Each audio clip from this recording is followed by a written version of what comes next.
Sintonía fina, la voz de los protagonistas. Bueno, justamente lo que el Liber compartía con todos nosotros es ese tema Luisa Cuesta de Braulio López, de este disco todavía que justamente decíamos que estamos obsequiando, que vamos a estar obsequiando este próximo viernes, y donde ustedes ya están participando de ese sorteo a través del 098-979-979. Pero ahora le damos los muy buenos días y el agradecimiento por compartir estos minutos a Alejandro Pacha Sánchez, el senador Alejandro Pacha Sánchez, en esta jornada tan especial. ¿Qué tal? ¿Cómo están? Buen día, Álvaro. Un gusto estar en contacto con ustedes en esta mañana. Igualmente, bueno, muchas gracias. En una jornada tan especial, ¿no? Se nos ocultó un poquito el sol hoy, pero bueno. Ah, sí, totalmente. No sé cómo está por donde tú te encuentres ahora, pero sí, acá no vemos casi poco más que la vereda de enfrente, ¿no? Sí, está igual por este lado de acá. Uh-huh. Pero ya va a amanecer, ¿no? Eso es lo que uno espera. Sí, estamos tratando de correr los nubarrones para que aparezcan los rayos de sol, que nos sirvan para calentar un poco el cuerpo y el alma. Antes de entrar en otros temas, ¿qué te genera en tu caso esta fecha de este 30 de agosto? Bueno, a ver, aquí hay varios temas. Habla de que vivimos un mundo en donde muchas veces nos tratan de desanclar de nuestra historia, ¿verdad? Uh-huh. Cuando en realidad lo que debemos hacer es justamente tener muy claro qué es lo que, de dónde venimos para ver qué es lo que estamos haciendo en el futuro, ¿no? Entonces, en ese sentido, me parece que seguir colocando arriba de la mesa los temas que implican la pelea por la igualdad, por la justicia, hay que seguirlos colocando sabiendo de que somos herederos de otras luchas, ¿no? Uh-huh. Sí, y eso me parece que es importante para que lo tomemos en cuenta, ¿no? Exactamente. Hay otros temas, además, que nosotros queríamos conversar esta mañana. Uno de ellos tiene que ver, y de muchas formas está relacionado con esto, además, con un comunicado de la Dirección Nacional del Movimiento de Participación Popular, que allí, en 3 puntos, sintetiza seguramente una gran discusión. El primer punto, que dice que es vital para quienes integran esa fuerza política trabajar para que el Frente Amplio en todo el país pueda enfrentar las políticas regresivas llevadas adelante por los partidos que integran el gobierno. Dichas políticas afectan a la pequeña y la mediana empresa, a las y los pequeños productores agropecuarios y principalmente a las y los trabajadores, generando más y más pobreza. Un segundo punto, que dice que es necesario reconstruir e impulsar nuevas mayorías que devuelvan al país un horizonte de esperanza donde los más infelices sean los más privilegiados.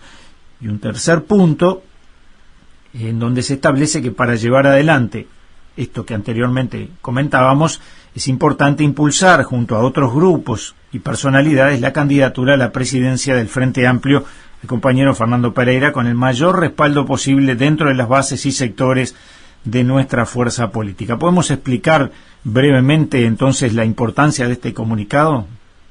Sí, mira, Álvaro, nosotros venimos desde hace un tiempo en un proceso que el Frente ha marcado como un tiempo de autocrítica, en donde se está elaborando, de alguna manera procesando y analizando, digamos, bueno, los factores de la derrota electoral, ¿no? Uh-huh. Y donde vamos colocando allí en un debate que va a terminar en este Congreso del Frente Amplio y posterior elección de nuevas autoridades, algunos elementos que a nuestro juicio son importantes para caracterizar, digamos, el nuevo Frente Amplio que hay que construir.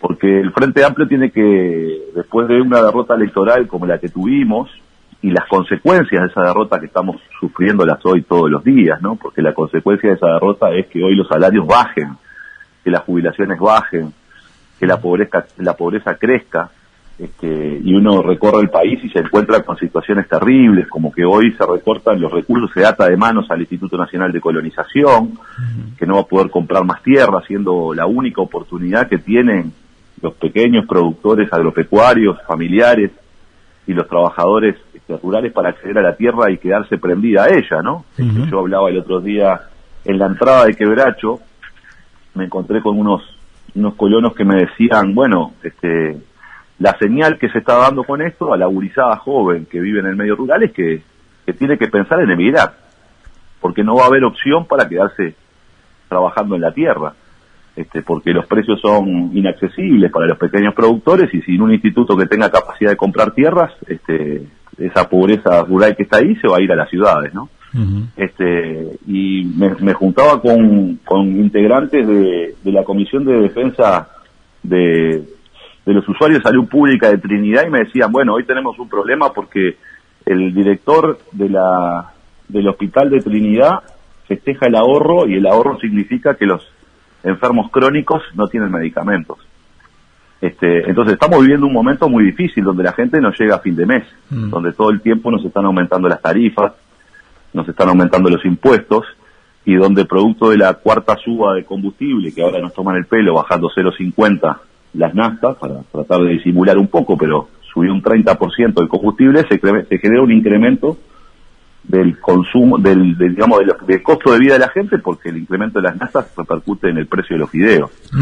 Entonces, en este contexto en donde vemos una rendición de cuentas que le da cero recurso para la educación pública, en donde se va retrayendo las carreras y la expansión de la universidad y de la universidad tecnológica en el interior, dando oportunidades para jóvenes en el interior que no tengan que emigrar de su departamento para poder seguir estudiando, es un contexto que en definitiva es el significado de la derrota. Si la derrota electoral no tiene como consecuencia, y esta es la discusión de fondo, que hoy hay compañeros que podían seguir desarrollando su tarea como ministro o estaban llevando adelante determinadas políticas. No, la derrota electoral y la caída del Frente Amplio significan un retroceso en muchas áreas de la economía del país, en donde uno habla con la gente y no consigue trabajo. De los 100.000 nuevos pobres, 80.000 son del interior del país. Y uno recorre el interior del país y no hay trabajo, y la gente dice, bueno, no sabemos qué vamos a hacer porque laburo no hay. Ni hay posibilidades de nuevas inversiones, porque de hecho la política económica no ha generado ningún incentivo para desarrollar dinamismo en la economía o generar un proceso de crecimiento con inclusión que permita la incorporación de sectores al trabajo y de generación de inversiones que generen empleo. Entonces, en ese contexto, es necesario, por supuesto, que resistir esa política económica de achicamiento de la economía, de recorte de derechos en todas las áreas y tratar de proponer una alternativa.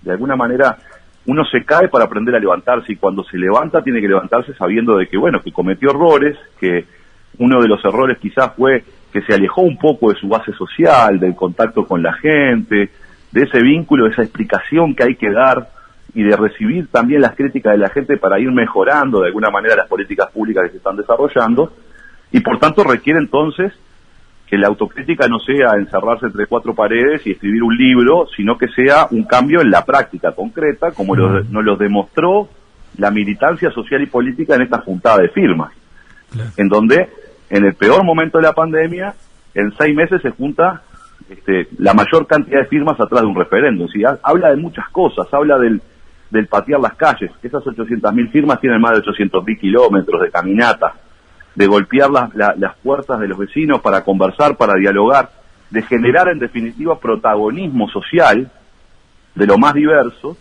en cada barrio, en cada pago, que nos permite decir, estas son estas medidas regresivas que también están expresadas en la LUC, no son las verdaderas urgencias del Uruguay. La verdadera urgencia del Uruguay va por otro lado, y entonces necesitamos dar esta expresión. Entonces, ese contexto de movilización política, de participación ciudadana, de vínculo permanente, de estar en todos los barrios, en todos los pagos, en todas las ferias, de empezar a discutir y a escucharnos, ¿no? Y a integrar de alguna manera las propuestas que vienen desde los sectores sociales, desde el sector del trabajo, del sector de la industria, del sector agropecuario, desde los movimientos sociales, de los feminismos, también desde la cultura, desde la academia.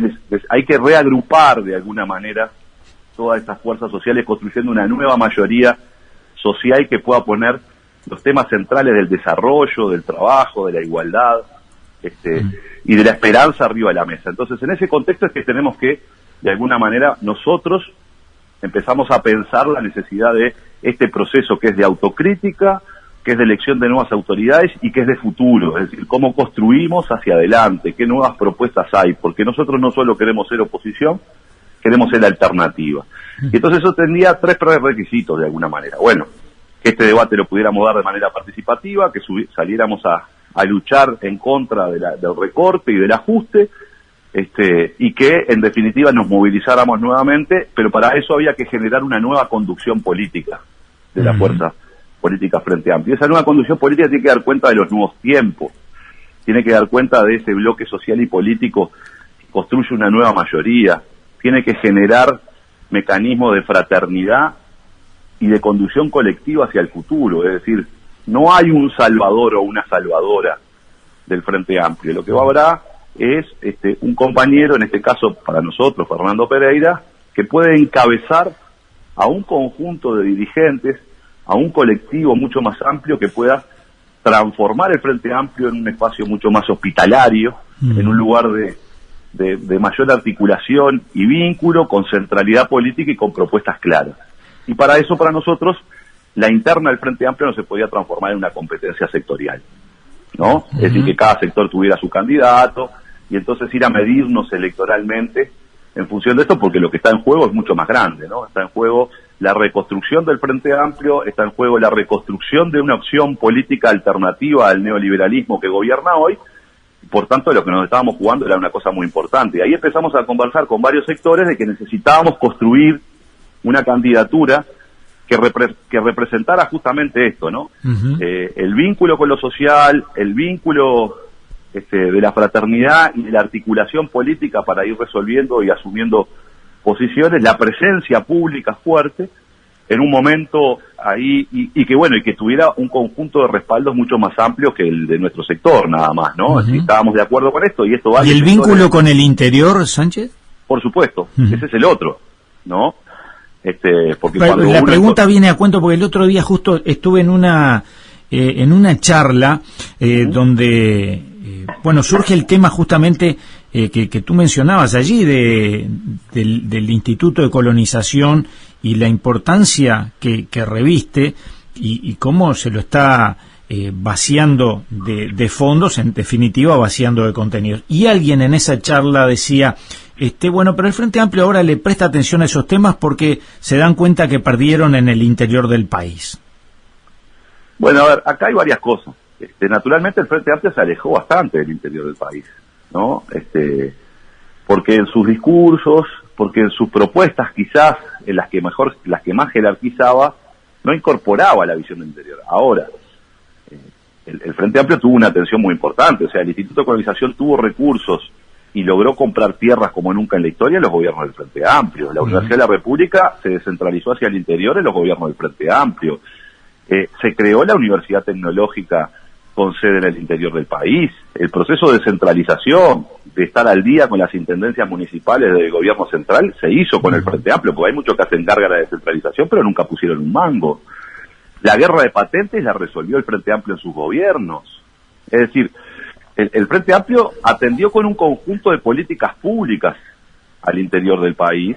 Lo que no hizo, en todo caso, el Frente Amplio fue tener una presencia permanente en el interior del país, que implicaba justamente estar en contacto directo con la gente. Y entonces, cuando uno tiene un resultado adverso, en este caso una elección, la ciudadanía le está diciendo algo. Y entonces, para mí es muy correcto que las fuerzas políticas, si son inteligentes, cuando la ciudadanía te dice algo que es, en definitiva, alguien que había confiado en vos en una elección y luego deja de confiar en ti porque elige otra opción, ese es un mensaje que los políticos tienen que leer para decir, bueno, acá hay un problema, por tanto me tengo que ocupar de este problema, ¿no? Es decir, a veces se ponen cosas como diciendo, bueno, yo trato de que una fuerza política sea lo más inteligente y piense todos los días, y cada vez que la ciudadanía le dice algo, sea por medio de la opinión pública, por medio de su voto, o por medio de cuando uno habla con la gente, le va transmitiendo, es para que esa fuerza política cambie, ¿no? Entonces, es una virtud de una fuerza política que se da cuenta que tiene que incorporar algo que en todo caso había pasado por alto. Entonces, Fernando Pereira además es un dirigente sindical, todos lo hemos visto, que tiene esa capacidad de justamente de escuchar, de dialogar, y que además ha tenido muchísima presencia en el interior del país, ¿no? No es un dirigente capitalino solamente. Claro. Además integra un sindicato que tiene una presencia territorial muy importante, ¿no? Es decir, es hijo de la Federación de la FUM, ¿no? Que vaya si tendrá presencia en cada uno de los territorios el trabajo de la educación.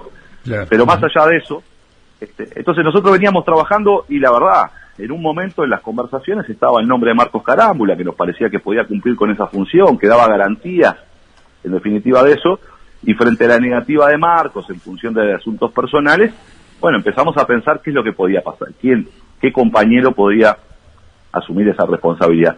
Y es verdad que el nombre de Fernando Pereira incluso se había manejado con mucho tiempo atrás, hacía mucho tiempo atrás, y es verdad que algunos decían, bueno, pero le pasa que Fernando hoy está en una responsabilidad muy importante, que es la del movimiento sindical, y entonces quizás no sería bueno que Fernando saliera de ese mundo sindical, de la representación del PICNT.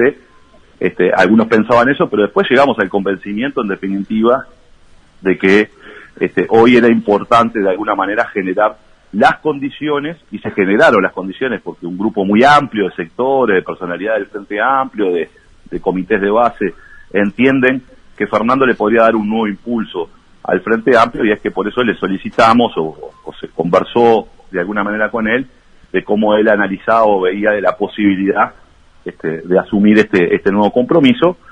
Y bueno, y en función de eso es que estamos tomando decisiones de carácter orgánico, donde se reunió la Dirección Nacional del EBPP para tomar una decisión colectiva, digamos, sobre este tema, ¿no? Y es por eso que surgió ese comunicado el día sábado. Ahora, también queríamos aprovechar, si nos quedan algunos minutos, porque, bueno, hoy mencionábamos cómo viene el conteo de las firmas, la validación de las firmas para el referéndum que va a poner a consideración 135 artículos de la Ley de Urgente Consideración. Y además, y también relacionado con esto, ahora el Senado empieza a tratar el tema de la rendición de cuentas, que bueno, ya sabemos cómo fue el resultado que tuvo en diputados, y que nos gustaría saber cuáles son las expectativas que hay dentro de la fuerza política para el tratamiento de esta normativa, esta ley, dentro de la Cámara de Senadores.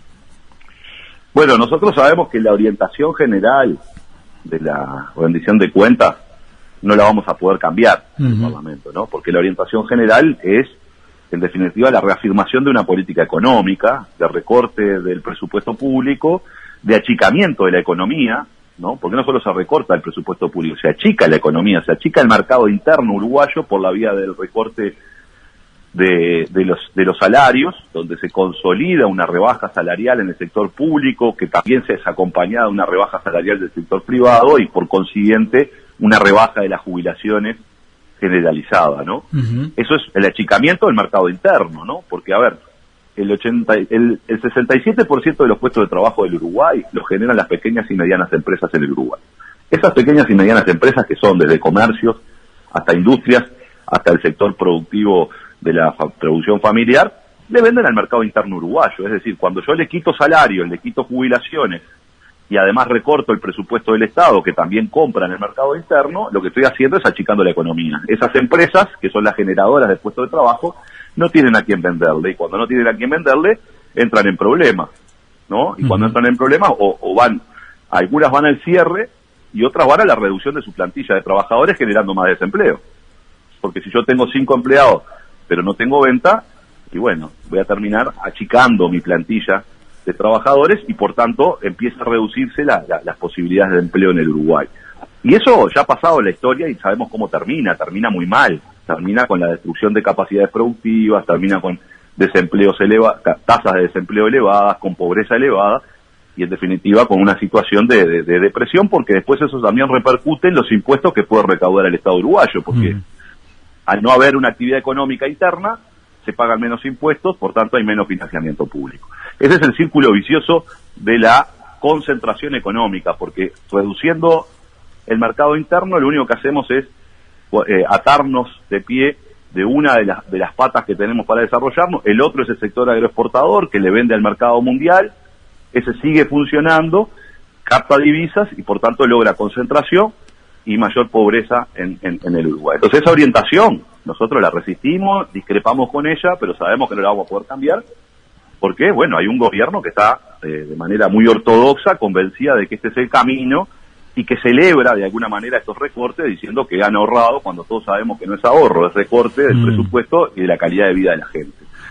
¿Cuál es nuestra aspiración? Bueno, lograr en el articulado de la rendición de cuentas sí defender algunas cosas. Por ejemplo, defender los puestos de trabajo de Bella Unión, con una agresión en el sentido de que en la rendición de cuentas se habilita justamente al cierre de la planta de Capurro, a empezar a mezclar menos biocombustibles, y eso va a tener un impacto directo en una región donde es plantadora de caña de azúcar y donde 10.000 personas de Bella Unión, de 16.000 que viven allá, dependen de la caña de azúcar, de los cortadores, los productores, los fleteros, etcétera, y los comercios que le venden a esos trabajadores, ¿no? Entonces eso es un problema serio en términos de desarrollo, en términos de aporte al medio ambiente, y ahí hay una pelea para dar y tratar de modificar.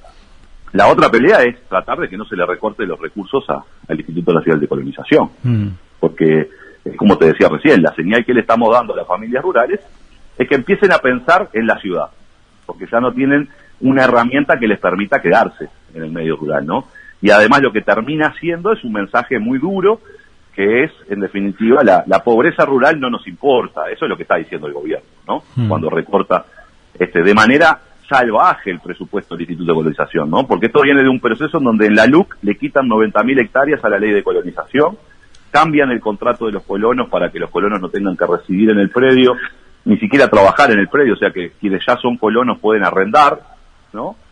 Luego en el presupuesto nacional le recortan el 90% del financiamiento público del Instituto de Colonización, 90% del financiamiento, y luego ahora en la rendición de cuentas le quitan 30 millones de dólares más, ¿no? Que viene producto de la recaudación de impuestos que se creó específicamente justamente para financiar el instituto. Entonces, naturalmente, el instituto queda sin capacidad alguna de llevar adelante una política de ni comprar un pedazo de tierra más, ni seguir con una política de desarrollo, porque no es solo comprar tierras, también es darle condiciones de productividad a las colonias que ya existen, ¿no? Sí. Porque son los dos condiciones caminos a las familias en la zona donde están asentadas, ¿no? Por supuesto. Entonces el instituto queda nuevamente, como fue en la historia, quizás como surgió, y esa leyenda que existe, que es de hoy, en definitiva, las ideas que son hegemónicas en el gobierno hoy. Se dice que cuando se creó esta ley, que es una ley ballista, la del Instituto de Organización, algún legislador dijo, no importa, le votamos la ley, porque había un gran lío entre aquel acuerdo entre el vallismo y algunos de los otros actores de los partidos tradicionales que no estaban de acuerdo porque se creara un instituto de esta naturaleza, pero el vallismo puso el pie en el acelerador y llevó al Parlamento el proyecto de ley y lo logró las mayorías para aprobarlo, y un legislador que estaba ahí dijo, no importa, lo creamos pero no le votamos la plata. Bueno, parece que la historia se vuelve a repetir, ¿no? Sí. Hoy con el herrerismo a la cabeza, nuevamente, como en aquella oportunidad, el herrerismo diciendo esas cosas. Muchos temas de preocupación. Nos quedamos sin tiempo, pero de alguna manera me gustaba para redondear todo esto en algo que quedó dicho capaz que un poco al pasar, y es que posiblemente hoy se anuncie una pequeñísima rebaja en el precio de los combustibles. Y tú mencionabas el precio del arroz, y me pareció muy bien graficado, porque en realidad todos los productos en general suben porque incide en los costos de transporte. Todos los productos tienen un costo de transporte e incide eso, y sube cada vez que sube el valor de los combustibles, pero no baja luego, si baja un poco el precio del combustible. Exactamente, ese es el gran tema, pero además la rebaja de combustible que va a hacer el gobierno es una rebaja de 0,50 pesos a la nafta, ¿no? Es muy pequeña la rebaja, es como una tomadura de pelo después que nos hicieron 4 aumentos consecutivos de combustibles. Y si el gobierno efectivamente estuviera comprometido con bajar los combustibles, por ejemplo las naftas, y bueno, podría haber dejado sin efecto que a partir del 1 de enero del 2021 incrementó el IMESI a las naftas en un 7%. Claro. ¿No? O sea, si el Poder Ejecutivo no hiciera esto de manera demagógica ahora para salir, si vieron que ahora lo bajé un poquito, cuando en realidad nos aumentó un 30% por arriba de la inflación, además un 14% por arriba de la inflación, el mismo gobierno que gritaba tarifazo antes cuando los ajustes de combustible eran por abajo de la inflación. Ahora que son por arriba de la inflación se calla la boca. Si tuviera un compromiso real con eso, y bajaría los impuestos, porque este gobierno no solo aumentó la nafta, sino que además le aumentó los impuestos a la nafta. En el orden del 7% del IMESI está rigiendo hoy un incremento, lo cual es un incremento bastante importante de ese impuesto que tiene un peso, digamos, muy grande en el precio de los combustibles. Como decía, nos quedamos sin tiempo, pero muchísimas gracias por estos minutos. Seguramente en un tiempo estaremos conversando nuevamente porque estos temas van a seguir estando en consideración por un buen tiempo más. Gracias, Álvaro, un saludo a toda la audiencia de la M24 y bueno, estamos a la orden cuando usted lo disponga. La M24 y bueno, estamos a la orden cuando usted lo disponga. La M24 y bueno, estamos a la orden cuando usted lo disponga. La M24